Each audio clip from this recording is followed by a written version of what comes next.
Next, Abdullah Shibli will talk about his childhood and why he wants to write and leave it for his children and newly born granddaughter.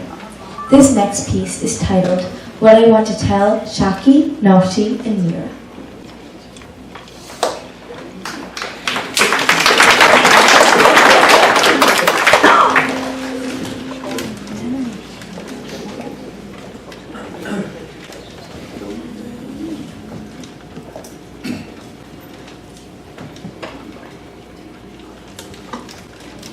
My mother passed on in 2007. I buried her in Dhaka and came back to Boston. And then something happened. It dawned on me that I lost the most important link to my childhood in Bangladesh. My years of growing up in Dhaka and my days of youthful exuberance on Dhaka University campus. And a fear started creeping in. It was a self-revelation that the memory of my parents, their everyday life, their mannerism and stylistics, how they cared for us and raised us, but most importantly, their honesty and integrity will remain a mystery to my two children and my newly born granddaughter, unless I, the oldest survivor of the 6 sons, write it down.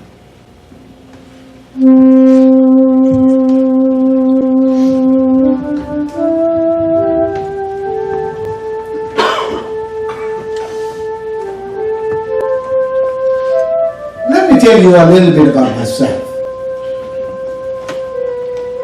Like many of you, I wasn't born in this country. I saw the first light of day in Old Dhaka in Umesh Doctor Road. And since I was 7, I crisscrossed the narrow lanes of Old Dhaka, Noapur, Lokhi Bazar, and Wisegar. I was a loose cannon even at that age. My father was in the Bengal Judicial Service, and every few years he would be transferred to small towns in Bardhaman, Kishoreganj, Potia, Manushing, and Borisha. It was the best of times. I became a flaneur, a French word for someone who walks the city to explore it, and was popularized by Baudelaire. I had a lot of fun. Well, almost. I once almost drowned in the mighty river Brahmaputra,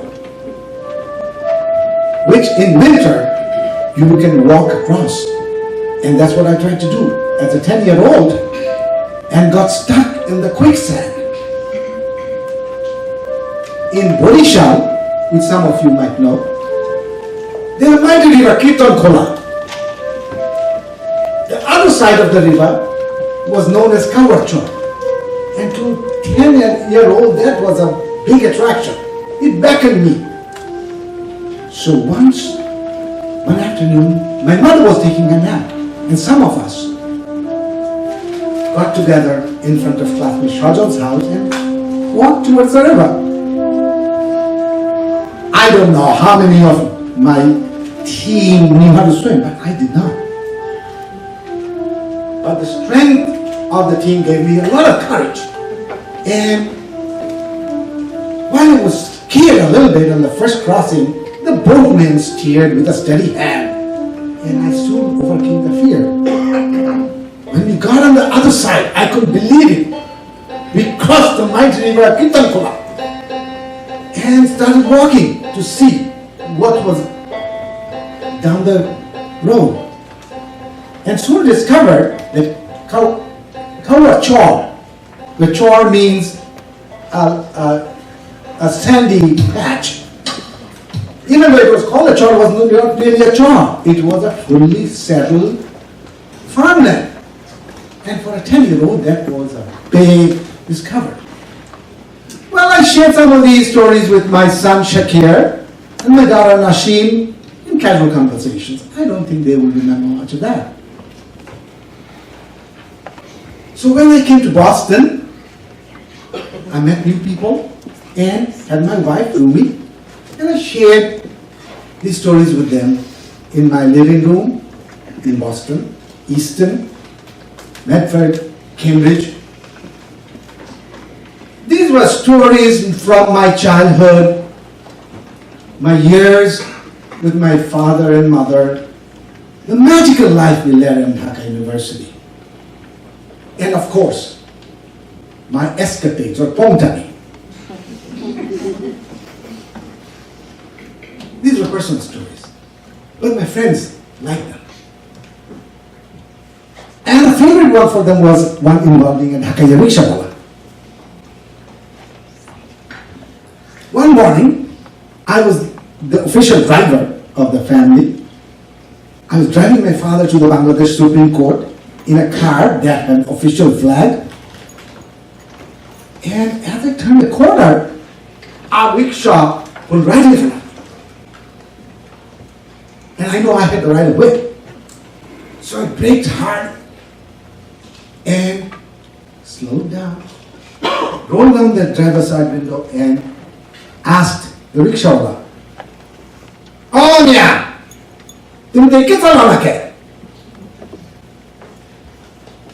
The rickshaw looked at me menacingly and yelled back, "अरे खानखीर बोला, तुम्हें गाड़ी फलाश करते क्या?"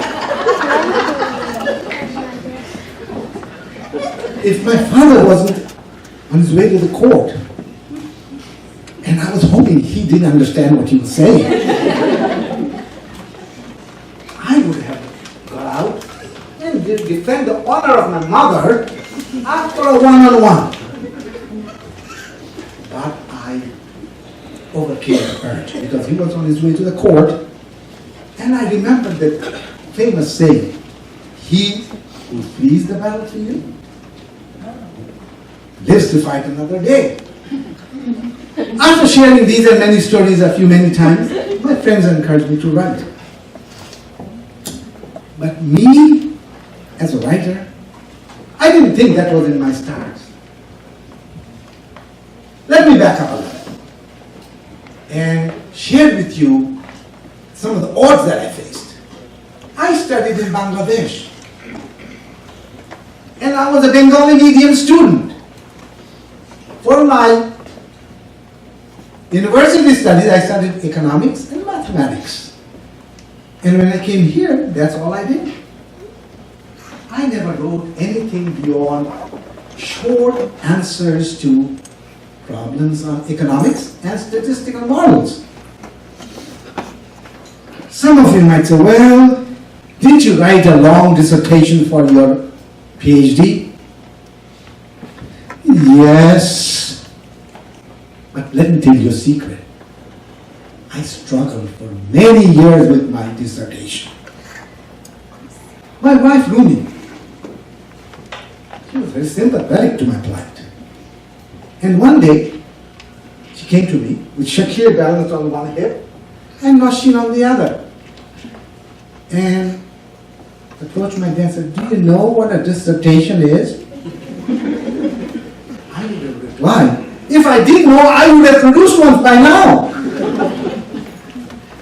She said, "Well, I've worked at the library and I've seen stacks of them on the shelves, and they seem to have chapters in them." Chapters! A spark went off in my mind, and off I went. Well, since then, much water has flown down the River Charles. For my day job, I worked for 30 years with computers and people. For my second career as a writer, I wasn't trained, nor did I have any clue where to begin. But I admire two writers, foremost. One of them has already won the Nobel Prize, and the other is going to win soon. Orhan Pamuk and Karl of Nausgaard. Both of them are professional writers. And they write just like you and me who go to the work every day. From their work I learn one thing. Write on a regular basis and do it just like as you do your everyday chores. Now I know why I can't be a big writer. I can't follow them. Some of you might have seen a YouTube video of Orhan Pamuk when he talks about the process of writing his latest masterpiece, A Strangeness in My Mind. Pamuk walked and talked across the mighty city of Istanbul, and he took careful notes.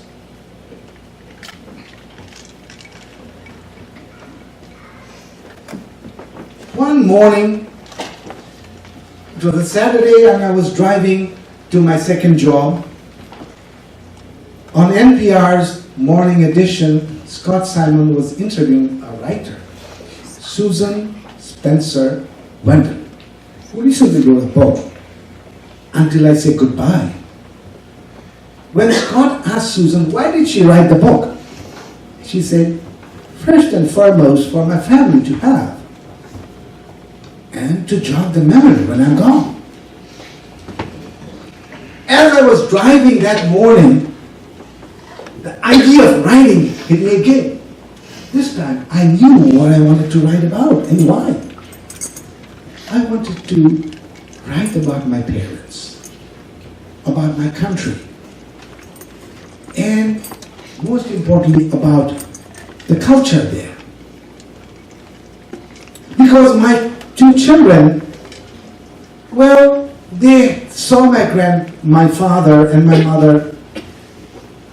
They don't remember much now.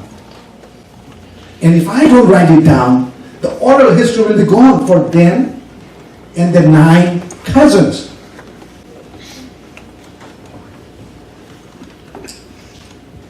So, as you can see, I did not set out to be the famous writer there. Karl of Nausgaard, my hero,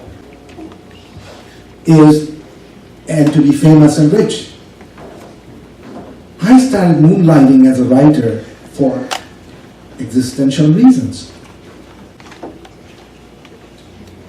And when I sent my first story based on the rickshaw experience and named it Driving Mr. Dad to the Bangladesh Daily Star, the largest circulating newspaper, it published it.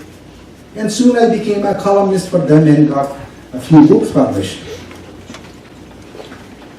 So, as you can see, if you get to publish, it's a win-win situation.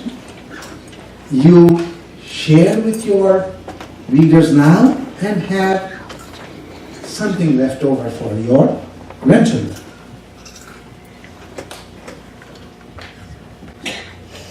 Talking about legacy, my first grandchild, a beautiful girl named Mira, was born on the last day of March. So my word takes on an added meaning and significance.